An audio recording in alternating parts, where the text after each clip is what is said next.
Novamente, com 11 ministros no Supremo, o STF, Supremo Tribunal Federal, volta a julgar na semana que vem o chamado Juiz de Garantias. Ontem, Cristiano Zanin, indicado pelo presidente Lula, tomou posse como ministro, até por isso estamos falando em 11 ministros novamente. E a informação chega agora de Brasília com ela. Fala, Thalita Almeida. Depois de uma cerimônia que durou meia hora, Cristiano Zanin foi empossado e é o novo ministro do Supremo Tribunal Federal. Ele substitui o ministro Ricardo Lewandowski, que se aposentou em abril deste ano e recebe um gabinete com mais de 500 processos. Entre os temas estão questões do orçamento secreto e até uma ação que questiona a validade do decreto do presidente Lula, que restabelece as alíquotas do PIS e COFINS. Zanin foi aprovado pelo plenário do Senado em junho por 58 votos a 18, depois de ter sido indicado por Lula. A cerimônia dessa quinta-feira não teve discursos, mas Cristiano Zanin fez o juramento e prometeu cumprir a Constituição enquanto estiver no cargo. Prometo bem e fielmente cumprir os deveres do cargo de ministro do Supremo Tribunal Federal em conformidade com a Constituição e as leis da República. No Congresso, o presidente do Senado, Rodrigo Pacheco, fez críticas à atuação do Supremo no julgamento sobre a descriminalização do porte de drogas para uso pessoal e afirmou que a discussão deveria ocorrer no Legislativo e não no STF. Se pretender legalizar ou descriminalizar, que é uma tese que pode ser sustentada por aqueles que defendem que a questão é mais de saúde pública do que uma questão judicial ou uma questão penal, o foro de definição desta realidade é o Congresso Nacional Brasileiro. Mas o fato é que o grande questionamento em termos práticos quanto a isso é de que esta decisão judicial, num caso concreto de recurso extraordinário, que tem um efeito geral para toda a sociedade brasileira, indaga-se, ao se permitir ou ao se legalizar o porte de drogas para uso pessoal, de quem se irá comprar a droga? De um traficante de drogas que pratica um crime gravíssimo equiparado a hediondo. E isso acaba gerando uma perplexidade enorme, porque diferentemente de outros países que se programaram para essa legalização e o fizeram com discussão política através de lei, permitindo então uma cadeia de fornecimento da maconha especialmente, como é o caso do Uruguai, como é o caso da Espanha. Há uma organização e um programa de saúde pública que compreende, primeiro, a premissa fundamental de que isso pode ser ruim para a saúde, especialmente de jovens. E, em sendo, é preciso que haja, obviamente, um controle desse uso, como há um controle de medicamentos, por exemplo. Portanto, eu considero que uma decisão num caso concreto de descriminalização de um tipo penal criado a partir de uma discussão no Congresso Nacional que elaborou uma lei, amíngua e sem a criação de um programa de saúde pública governamental a partir da discussão no Congresso Nacional, é uma invasão de competência do Poder Legislativo. Olha, Pacheco tem um ponto aí, e eu vou explicar por quê. Nesse julgamento que foi adiado em 2 semanas, os ministros estão analisando a constitucionalidade de um artigo da Lei de Drogas aprovada pelo Congresso em 2006. Até aí, perfeito, né? O Supremo serve exatamente para isso, para determinar a constitucionalidade de artigos, de leis. Só que aí entra a questão polêmica. Nesse momento, o placar no STF está em 4-0 pela não criminalização de quem é pego com uma certa quantidade de maconha para consumo próprio. Maconha. O único que votou pela expansão dessa regra para as demais drogas foi o relator, o ministro Gilmar Mendes. Os demais, Fachin, Barroso e Moraes, preferiram limitar esse entendimento a cannabis, e somente a cannabis. E aí eu pego emprestado aqui o raciocínio do Eli Schwartzman na coluna de hoje dele na Folha de São Paulo. Como política pública, leio, o gradualismo se justifica. Antes da legalização, a descriminalização, antes de liberar a heroína, permite-se a maconha. É um jogo sutil, em que se buscam equilibrar valores, por vezes contraditórios, como autonomia, saúde pública, equidade e efeitos sobre a criminalidade. Não é insensato apostar na capacidade de aprendizado das pessoas. com o tabaco funcionou. A prevalência de fumantes caiu acentuadamente nas últimas décadas, sem recurso à proibição. Só que aí entra a questão. O problema, segue o Hélio, é que os ministros do Supremo não foram chamados a opinar na qualidade de consultores de políticas públicas, e sim na de juízes de uma corte constitucional. E aí eu tenho dificuldades, ele escreve, para vislumbrar um raciocínio jurídico consistente para sustentar que o artigo 28 da Lei Antidrogas, que estabelece penas para a posse de entorpecentes para uso próprio, seja inconstitucional em relação à maconha, mas constitucional em relação a outras substâncias. Tá explicado? Ora, se o Supremo está julgando a constitucionalidade de um artigo que não trata especificamente da maconha, como é que se explica que a constitucionalidade vale somente para essa substância e não para as outras? É um assunto polêmico, é delicado, mas seria, em tese, nesses parâmetros, uma discussão de competência do Congresso Nacional. E nesse ponto o Rodrigo Pacheco tem razão. Enfim, o julgamento foi adiado em 2 semanas e no final das contas a gente vai presenciar mais um capítulo em que o Supremo Tribunal Federal extrapola em alguns centímetros o limite de sua atuação, atuando também como poder legislador. Até agora o placar do STF está em 4-0. Você falou isso já, né, Megali? Tá foi bom. tudo. Julgamento que foi adiado em 2 semanas. Bom, ainda em Brasília, Câmara e Senado discutem as pautas do segundo semestre e o governo tenta ampliar a base aliada. Ontem, Arthur Lira se reuniu com Lula para discutir a entrega de ministérios ao PP e ao Republicanos. E o João Pedro Melo está ao vivo, direto de Brasília, para trazer todos os detalhes para a gente. Bom dia, João Pedro. Mudou o traje da Casual Friday, hein? Saiu aquele moletom e entrou agora uma espécie Bobo Jaco. de... exatamente. Bom dia, João Pedro. Verdade. California Bom dia, Racing. pessoal.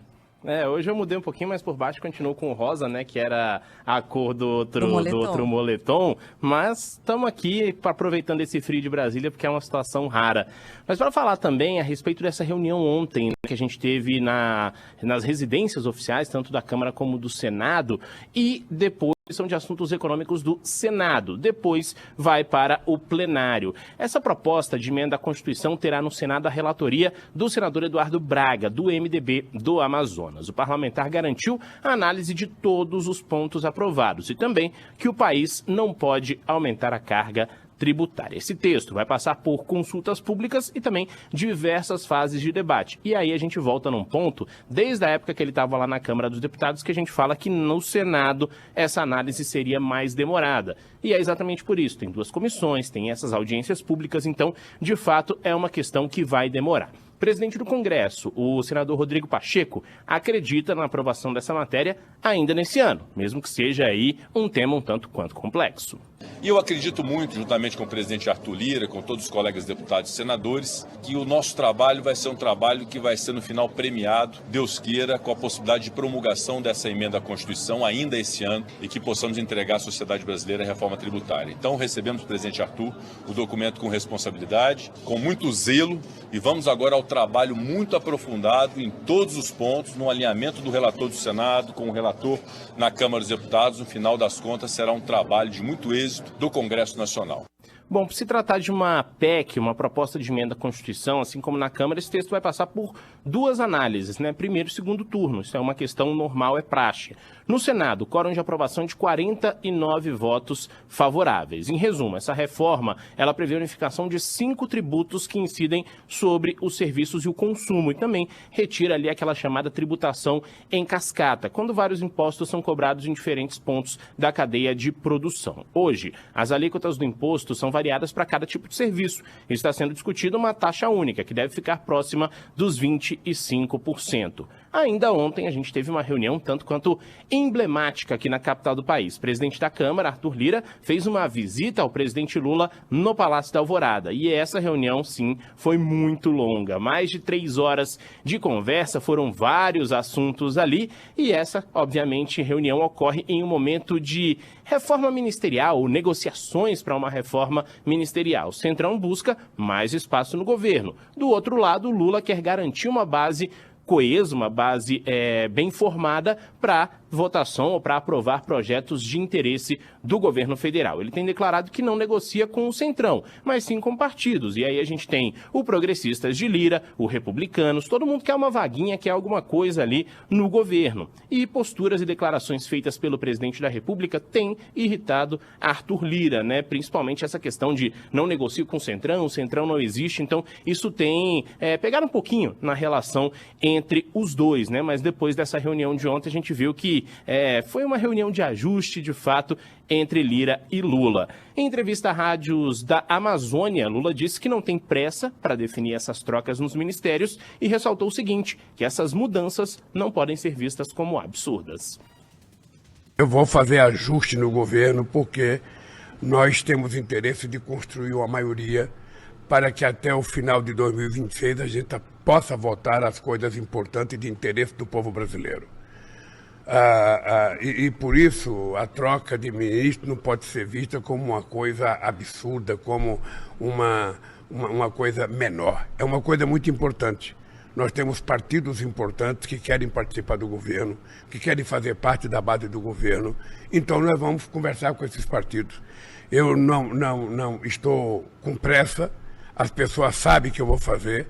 E sabe que o presidente da República tem que tomar muito cuidado e muita responsabilidade, porque quando você mexe no tabuleiro, você não pode mexer numa peça errada ou colocar uma peça errada. E aí a gente finaliza do lado daqui, Carla e Megalho, falando a respeito do que o Centrão está querendo. Ministério do Esporte, Presidência da Caixa, FUNAS, ou seja, são muitos órgãos importantes que têm de fato muito orçamento e que estão na mira desses partidos que, segundo o Lula, não formam o Centrão, mas que estão recebendo aí conversas individuais com o presidente da República. Perfeito, João Pedro. Obrigada pelas informações. Bom trabalho por aí, até mais tarde. Valeu, até mais tarde. Mais cedo, Lula deu posse ao novo ministro do Turismo, Celso Sabino, que substituiu Daniela Carneiro. O destaque agora é do Márcio Rocha.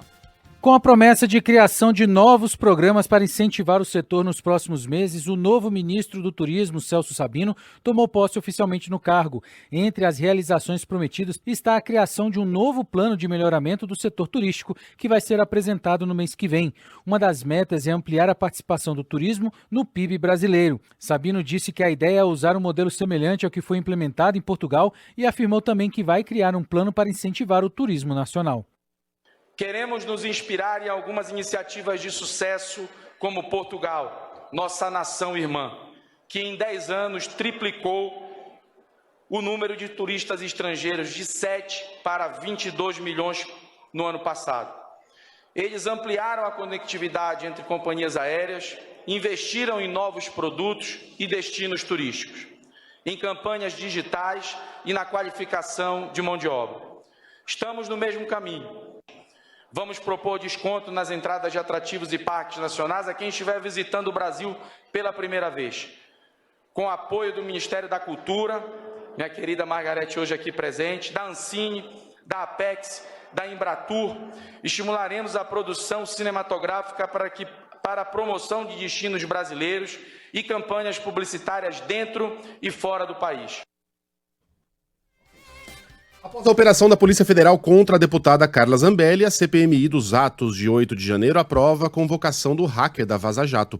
Em depoimento à PF, Walter Delgatti Neto revelou ter sido pago para expedir um mandado de prisão falso contra o ministro do STF, Alexandre de Moraes, sobre o qual já falamos bastante, e de ter se reunido antes das eleições com Jair Bolsonaro, que teria questionado ele sobre a segurança das urnas eletrônicas. Ainda ontem, a CPMI aprovou a quebra do sigilo telefônico do tenente-coronel Mauro Cid, do ex-ministro da Justiça Anderson Torres e do ex-chefe do GSI Gonçalves Dias, o G. Dias. Mais de Brasília com André Viana.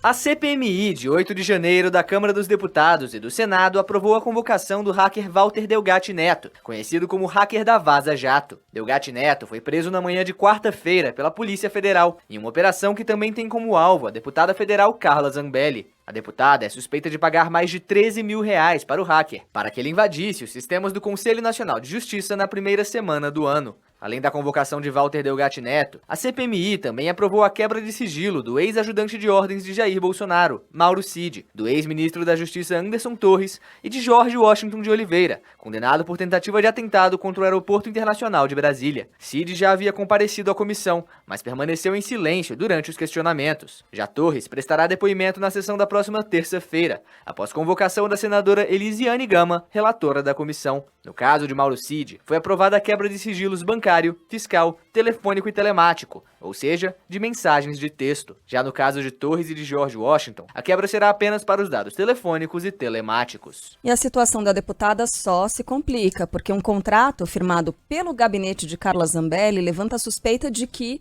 ela possa ter usado dinheiro público para pagar o hacker da Vaza Jato. São informações da TV Globo. Walter Delgatti Neto recebeu R$13.500 antes e depois da invasão ao sistema do Conselho Nacional de Justiça para expedir o mandado de prisão falso contra Alexandre de Moraes. Um dos pagamentos foi feito por Jean Hernani Guimarães Vilela, que ocupa o cargo de assessor de gabinete de Carla Zambelli desde maio. Dados da transparência revelaram que entre outubro de 2022 e abril de 2023, o deputado gastou R$94 mil com o serviço de divulgação da atividade parlamentar. Detalhe é que a empresa contratada tem uma única dona, que é Mônica Romina Santos de Souza, que é a mulher de Jean Hernani. No cadastro da Receita Federal, tanto o e-mail quanto o telefone da companhia são do assessor de Carla Zambelli. Procurada, a deputada voltou a negar que tenha usado dinheiro da cota parlamentar para pagar Walter Delgatti. A esposa de Jean Hernani diz que a empresa dela cumpriu todo o serviço para o qual foi contratada e agora essa denúncia também deve ser investigada, né? Se dinheiro público, dinheiro do gabinete de Carla Zambelli foi utilizado para o pagamento do hacker da Vaza Jato. Não é boa, não é bonita a situação de Carla Zambelli na Câmara dos Deputados, até porque a semana mostrou que a deputada está completamente isolada, né? Sem o apoio daqueles que já foram seus pares e com o respaldo de deputados com pouca ou quase nenhuma relevância na casa. E a gente sabe o que acontece com parlamentares, ainda que muito bem votados, e ela foi muitíssimo bem votada no estado de São Paulo, mas a gente sabe o que acontece com parlamentares isolados e enrolados, né, na Câmara dos Deputados. Em outra CPMI, a do MST, houve de novo confusão, né? E a deputada Sâmia Bonfim, do PSOL, decidiu ir à Procuradoria-Geral da República e ao Conselho de Ética contra o presidente da comissão, Tenente Coronel Zucco. E com toda a razão, que baixo nível, meu Deus do céu, que horror, que show de horrores, Carla. A parlamentar diz que foi alvo de um comentário machista e gordofóbico por parte do deputado do Republicanos durante a sessão de ontem. Zucco desligou o microfone da deputada e perguntou, em tom irônico, se ela queria um remédio ou um hambúrguer. Eu vou fazer um comunicado aqui, ó. Os parlamentares podem aplaudir. Ok. Agora, assessores que nós verificarmos que estão se posicionando, nós vamos solicitar educadamente que se retirem. Então, eu solicito que apenas os deputados se manifestem. Não, minha senhora, não, a senhora pode também, daqui a pouco, tomar qualquer atitude, ficar mais calma. A senhora respeite. A senhora está nervosa, deputada? Quer um remédio? Ou quer um hambúrguer? O senhor, na condição de presidente, o senhor olhou para a deputada Sâmia Bonfim e disse para ela tomar um calmante e comer um hambúrguer.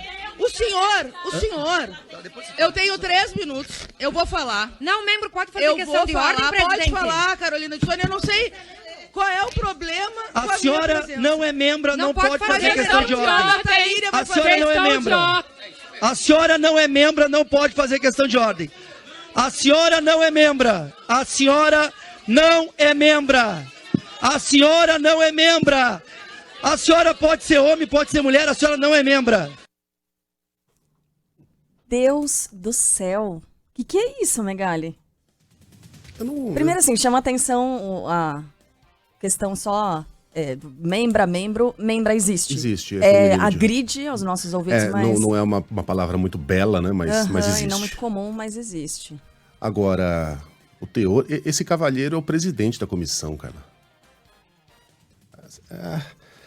Até quando a gente vai aceitar viver com um congresso desse nível? Né? Esse esgoto, essa coisa nojenta. Qual era a intenção do deputado? Fazer graça? Arrancar risadas? Agredir? Tudo isso, né? Falhou em todas elas. Com certeza que a deputada não acusou o golpe, ou acusou o golpe, né? Não acusou o golpe. Mas faz muito bem de ir à Procuradoria-Geral da República, ao Conselho de Ética. Mas o que esperar de uma gente... lá vai a Megali falar do Bolsonaro. Vou! Ou ele não é o guia moral dessa turma toda? Não é ele o mito que é levantado nos ombros? E qual é o exemplo que vem de cima? Quando, de uma discussão política com o presidente da França, o argumento de Bolsonaro foi que a mulher dele era feia. Então, se esse é o exemplo que vem de cima, esses caras se sentem muito à vontade, inclusive incentivados, para usar esse tipo de retórica. No Congresso Nacional Brasileiro, no Parlamento Brasileiro, houvesse um conselho de ética que se leva a sério, e esse senhor estaria sendo tocado para fora hoje mesmo, oferecendo um hambúrguer por uma mulher acima do peso, na condição de presidente de uma comissão da Câmara dos Deputados. É difícil você encontrar palavras para comentar algo semelhante sem cair no baixo nível do próprio personagem. Então podemos ir adiante. Eis o nível dessa gente. Desculpa, Carla. Eis a qualidade de congressistas que nós, como sociedade, colocamos na Câmara dos Deputados, nesta que é a pior composição do Congresso Nacional em toda a sua história. Disparado, tendo como segundo colocado a última composição, mas ganhando de longe. Né? E não há luz que se enxergue no fim do túnel. Corroborando o que você disse, Megali, a impressão que a gente tem é de um Congresso que tem parlamentares eleitos e que tem idade mental de crianças de quinta série, menos que isso. Não, as crianças de quinta série são mais educadas que isso. Hoje em dia, nenhuma criança usa esse tipo de argumento, né? São crianças, talvez, de gerações anteriores, malcriadas, ranhentas. As crianças de hoje não são assim, não. O tenente coronel Zucco, assim como aquele outro deputado, o Abílio Brunini, você se lembra, né? Naquela outra situação em que ele fazia de tudo para aparecer, né? Durante aquela... eu tô tentando lembrar exatamente qual foi a sessão. O Conselho de Ética foi acionado, inclusive depois de uma fala dele para a deputada Erika Hilton, né, que foi uma deputada uma fala transfóbica, uma fala terrível, e a mesma coisa aconteceu agora com o Tenente Coronel Zucco. Isso só mostra o despreparo dessas pessoas, né, Megali? Para além a idade mental, é o despreparo total e absoluto dessas pessoas que utilizam esse discurso não cabe mais em nenhuma situação. Isso você não deveria falar para ninguém. E se tem alguém que está desequilibrado ali, era o próprio deputado Tenente Coronel Zucco. Ele estava desequilibrado. Ele estava nervoso. Ele precisava de algum tipo de remedinho para se equilibrar. Foi o Abílio Brunini, do PL do Mato Grosso. Eu estou tentando me lembrar exatamente qual foi a situação. Ele, numa discussão com ela, afirmou que ela estava oferecendo serviços. Isso, eu estou tentando lembrar qual era o contexto dessa discussão. Aí eu não vou me lembrar. Eu me esqueci.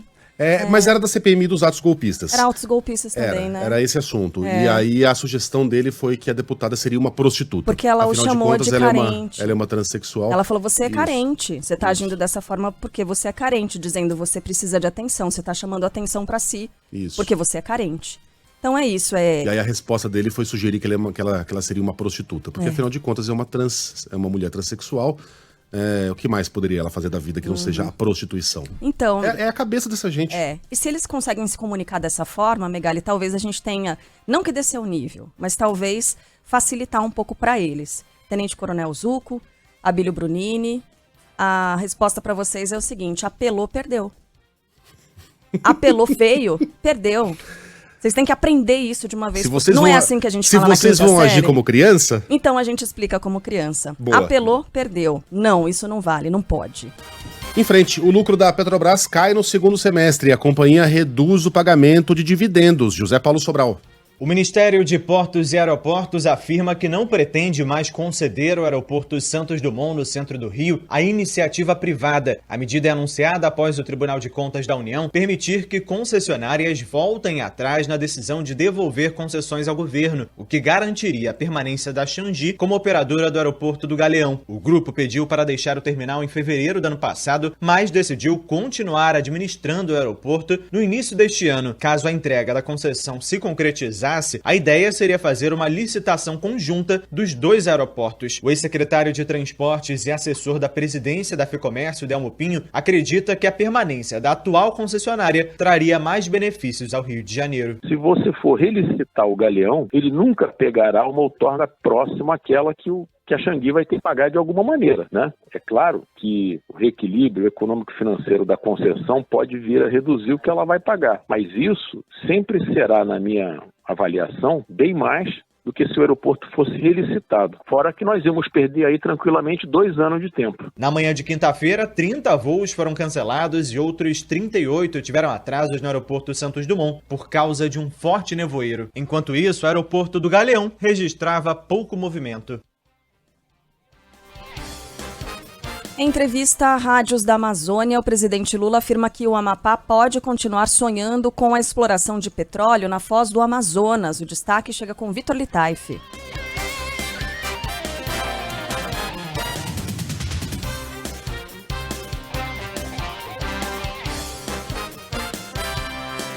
O presidente Luiz Inácio Lula da Silva afirma que a exploração de petróleo na bacia da foz do Rio Amazonas, na costa do Amapá, continua em pauta interna no governo federal. O presidente fala que não é definitiva a decisão negativa do IBAMA. O assunto foi abordado durante entrevista a rádios dos estados da Amazônia nesta quinta-feira. Em maio, o IBAMA negou a licença de exploração de petróleo na região por inconsistências apresentadas no estudo pela Petrobras. Primeiro nós temos que pesquisar. Nós temos que saber se tem aquilo que a gente pensa que tem. E quando a gente achar, a gente vai tomar uma decisão do Estado brasileiro. O que a gente vai fazer, como é que a gente pode explorar, como é que a gente vai evitar que um desastre qualquer possa prejudicar a nossa querida margem, do Oceano Atlântico na Amazônia. O presidente Lula afirma que correções foram apresentadas ao IBAMA e serão consideradas pelo governo. Isso nós vamos ter todo o cuidado, mas pode continuar sonhando, porque ainda há uma discussão. Essas coisas vão ser levadas em conta pelo governo, vão ser levadas em conta pela Petrobras. No Rio de Janeiro, o Ministério Público abriu investigação para apurar a operação da PM, que terminou com 10 mortos no Complexo da Penha. Luana Bernardes. O governador Cláudio Castro afirma que abriu uma sindicância para apurar por que os policiais que participaram da operação que deixou 10 mortos no Complexo da Penha, na zona norte do Rio, não utilizavam câmeras nos uniformes. 2 PMs ficaram feridos durante a ação e já receberam alta. Segundo a corporação, todos os outros baleados eram criminosos. 3 pessoas estão internadas com quadro de saúde estável no Hospital Estadual Getúlio Vargas, também na Penha. Em agenda, nesta quinta-feira, Castro classificou a ação como bem-sucedida e disse que possíveis excessos serão investigados e punidos de acordo com a lei. A operação foi bem-sucedida. Se teve algum erro, nós, com todo o devido processo legal, acharemos quem errou e, se houve, será punido. Mas hoje o policial não é mais punido previamente. Em São Paulo, chegou a 84 o número de presos após o assassinato de um PM da Rota no litoral do estado, na Baixada Santista. Roberta Russo está por aqui para trazer mais detalhes. Oi, Cá. Bom dia, Megali. O governador de São Paulo, Tarcísio de Freitas, reafirma que as ações da Polícia Militar vão continuar no litoral, mas acredita que a situação vai se acalmar em breve. O governador do Republicanos disse que o reforço no policiamento ostensivo é necessário por causa da presença do crime organizado na região, devido à proximidade com o Porto de Santos. Ontem, em uma visita à cidade de Itu, que fica no interior paulista, o governador Tarcísio destacou que a criminalidade vem crescendo e precisa ser combatida. Vamos ouvi-lo. Temos a presença do Porto de Santos lá, que é um grande entreposto hoje, que viabiliza o comércio, o tráfico internacional de drogas. Há de se manter uma vigilância e a gente estabeleceu uma operação para combate do crime organizado. Não é um combate fácil, não há interesse nenhum da nossa parte, da parte do governo do Estado, em ter confronto. Agora, há interesse sim do Estado em restabelecer a segurança, há o interesse do Estado em não permitir que áreas sejam dominadas pelo crime organizado. Continuamos com a operação, continuamos fazendo policiamento ostensivo. A situação está absolutamente sob controle e eu acho que a coisa caminha para uma normalidade. O governador Tarcísio de Freitas foi questionado sobre as denúncias de tortura durante a Operação Escudo, que estão sendo investigadas, e ele respondeu que até o momento não há indícios. O número de detidos na Operação Escudo da Polícia Militar, deflagrada na Baixada Santista e ampliada para o Litoral Norte, chega a 84. Desse total, 54 prisões foram em flagrante e outros 30 eram procurados da Justiça. Moradores próximos de pontos turísticos, como as praias do Guarujá, ainda temem sair de casa. Preocupação, né? Porque, querendo ou não, atinge a cidade inteira, mexe com a cidade inteira e a gente já sai com essa preocupação, né? De repente será que é um horário certo para eu poder estar saindo? A Secretaria Estadual da Segurança Pública ampliou as ações para o Litoral Norte na última quarta-feira, depois de uma viatura ser alvo de disparos em Caraguatatuba. Ninguém se feriu nesse caso e ainda não há informações de presos. A Operação Escudo começou, a gente lembra, né? Depois da morte de um soldado da rota na última quinta-feira passada, não ontem, já deixou 16 mortos, todos nas cidades de Guarujá e Santos. O governo paulista afirma que essas mortes são resultado de decisões de criminosos que optaram pelo confronto, nas palavras do governo. Na última terça-feira, 2 policiais militares foram baleados em Santos, não correm risco de morrer. O Departamento de Homicídios e Proteção à Pessoa assume as investigações sobre as mortes ocorridas no litoral paulista relacionadas a essa operação. A investigação do DHPP vai prestar apoio também à Corregedoria da Polícia Militar de São Paulo. Valeu, gente. Obrigada, Rô, pelas informações. O Guarujá se tornou um local extremamente violento mesmo, para turistas que frequentam uma cidade na Baixada Santista, né, para os ouvintes de outras cidades, de outras capitais, que é muito frequentada nos feriados, enfim, verão. É uma cidade que lota, que enche, que fica daquela forma de, muitas vezes, acabar a água, né, filas em supermercados quilométricas, porque é muita gente que vai e acaba superlotando a cidade do Guarujá. É a pérola do Atlântico, lembra? Pérola do Atlântico. Apelido do... É até estranho chamar o Guarujá assim hoje, porque é um lugar muito perigoso. Sim. Porque... Bem diferente do que já foi. Em que décadas, Megali, que recebia, por exemplo, High Society de São Paulo, Paulo Maluf... 60, 70. 60, 70, né? Era... Até os 80 ainda. Até os 80 ainda, né? A partir dos 90... a cidade começou a apresentar problemas urbanísticos, crescimento desordenado, ocupação de áreas de risco, crescimento da violência, mas ainda era um lugar muito... Ainda na verdade. Tem praias muito bonitas no Guarujá. Praias lindíssimas. Mas aqueles dias de glória ficaram para trás. Sim, porque se tornou uma cidade muito violenta. Quem frequenta sabe que não dá para ir com correntinha pra praia. Levar telefone celular, esquece. Né? Ou garantia de que você ou vai ficar muito paranoico ali na sua permanência na praia, ou vai ter o equipamento levado, porque o índice de criminalidade subiu demais no Guarujá. Muito alto, né? E é tão perto da capital paulista, né? E tem muitos casos de assaltos também, as casas de turistas, casas de condomínios no Guarujá. Um ponto estratégico do tráfico de drogas e da criminalidade de São Paulo também. A gente torce para que essa operação, primeiro, ela tem a redução no número de mortes que a gente está vendo agora, porque esse número aqui absurdo é algo que foge completamente às ações que a gente está habituado a assistir da polícia. E a polícia paulista, né, que tem, inclusive, um histórico aí de número muito grande de confrontos que resultam em mortes de suspeitos. Até para esses índices é um número muito elevado, que a gente espera que isso cesse o quanto antes e que a segurança no Guarujá volte a ser o que já foi, né? Que as pessoas tenham liberdade de seguir para a praia, de curtir aí o período de folga, e para que as pessoas que moram nessa região também possam viver com tranquilidade, né? O que a gente espera que essa operação seja bem sucedida. Fica parecendo também que a gente está perseguindo o Guarujá, né? Mas a degradação daquela região a gente pode aplicar em vários lugares. É São Paulo, Rio de Janeiro, enfim. O que não falta, Fortaleza está com índices alarmantes de violência, Salvador. É um problema nacional, né? O Guarujá é só tá no holofote agora por causa dessa operação da polícia. Eu tive alguns primeiros no Guarujá, sabe? Ai, meu Deus. O primeiro beijo, primeiro fora, primeira transa, primeira...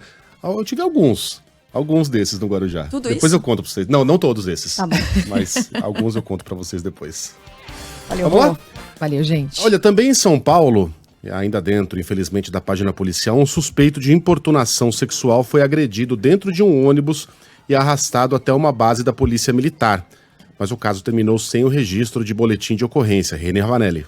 A SP-Trans afirma que repudia com veemência qualquer tipo de assédio e abuso depois que um homem foi acusado por passageiras de importunação sexual. O caso aconteceu no último sábado dentro de um ônibus da aviação Transwolf, que fazia o itinerário entre o campus da Unisa e o terminal Santo Amaro. Em vídeo gravado por testemunhas, o suspeito é repreendido e agredido com socos e chutes por duas mulheres e depois é arrastado até o 27º Batalhão da Polícia Militar no Parque América. De acordo com a Secretaria de Segurança Pública, os policiais orientaram sobre a necessidade do registro da ocorrência na delegacia da área e se dispuseram a levar as denunciantes, mas elas se negaram por terem compromissos pessoais e todos os envolvidos acabaram liberados.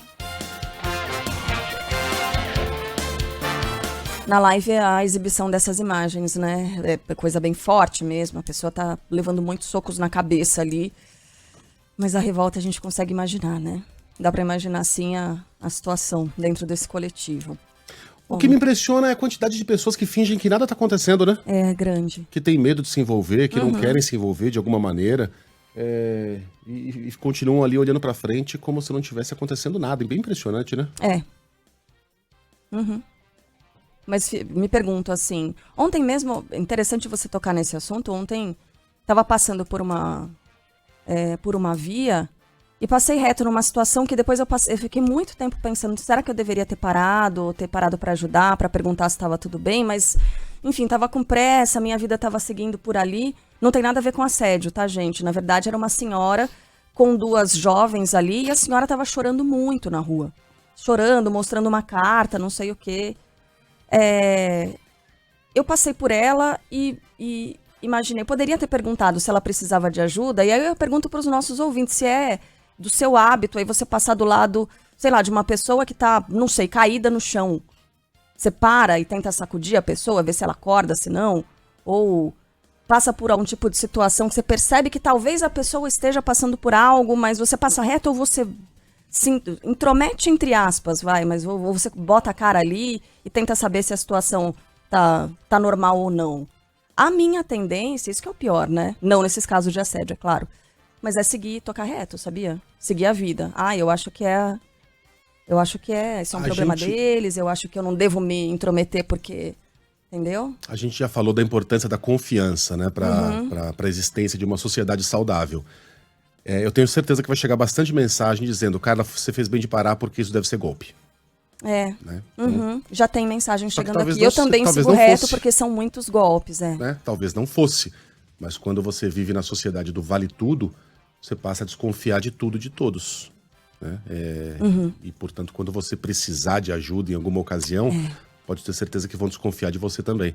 É muito triste quando a gente chega a esse ponto. Vamos em frente? Demais, vamos sim. Bom, vamos para Belo Horizonte, né? Para falar daquela situação terrível, né? A Polícia Civil agora apura se a jovem que foi estuprada depois de um show no Mineirão foi dopada. Os pais dela levantaram essa hipótese, né? Imagens mostram que a vítima foi deixada desacordada na porta de casa por um motorista de aplicativo antes de ser violentada. Bruna Vale. A Polícia Civil de Minas não descarta a hipótese da jovem de 22 anos que foi deixada desacordada na porta de casa e estuprada na sequência na região noroeste de Belo Horizonte ter sido dopada. Um exame toxicológico foi solicitado pela instituição, que também já está com o celular da vítima para perícia. Segundo Kelly Rodrigues, irmã da jovem, ela não se lembra de muitos detalhes. Ela não lembra de nada, ela só lembra dela entrando no carro e parte do trajeto, ela não lembra de nada. A minha irmã, alguma coisa tinha de errado com ela. Eu não sei onde fizeram com ela, mas fizeram. Porque ela estava desacordada de forma que não existe possibilidade nenhuma dela ficar daquela forma. Kelly e outras 3 pessoas, a vítima, o irmão dela e o amigo que pediu o carro de aplicativo, foram ouvidas pelas autoridades nessa quinta-feira. O suspeito do estupro está preso desde o último domingo, dia do crime.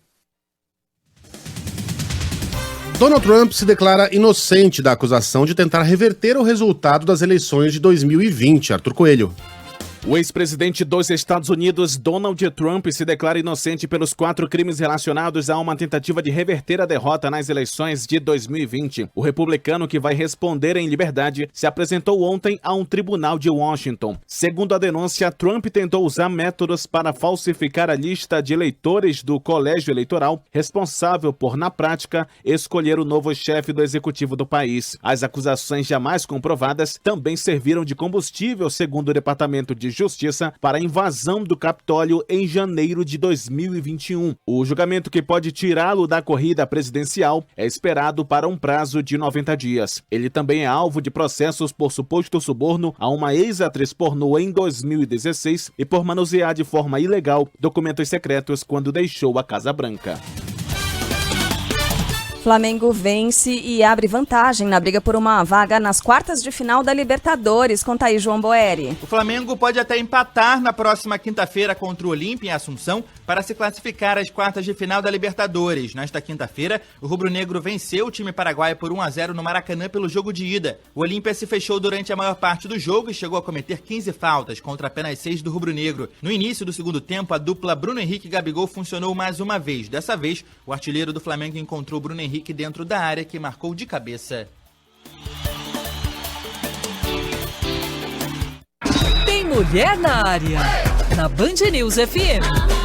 Oferecimento Visa, apoiando mulheres no esporte há mais de 20 anos. Escolha jogar com ela. Destaque da Copa do Mundo de Futebol Feminina com Yuri Queiroga. Diga, Yuri. Única representante da América do Sul no mata-mata da Copa do Mundo Feminina, a Colômbia só pode enfrentar Estados Unidos, Holanda, Japão e Espanha entre as principais candidatas ao título em uma eventual final. No chaveamento, a seleção da jovem atacante Linda Caicedo, que enfrenta a Jamaica nas oitavas de final, está do mesmo lado de Inglaterra e Nigéria, adversárias numa possível partida de quartas de final. Se avançar às semifinais, a Colômbia pode pegar a anfitriã Austrália, a França, a Dinamarca ou reeditar o duelo da primeira fase com Marrocos. As oitavas da Copa do Mundo começam neste sábado, com Suíça e Espanha, Japão e Noruega e Holanda e África do Sul.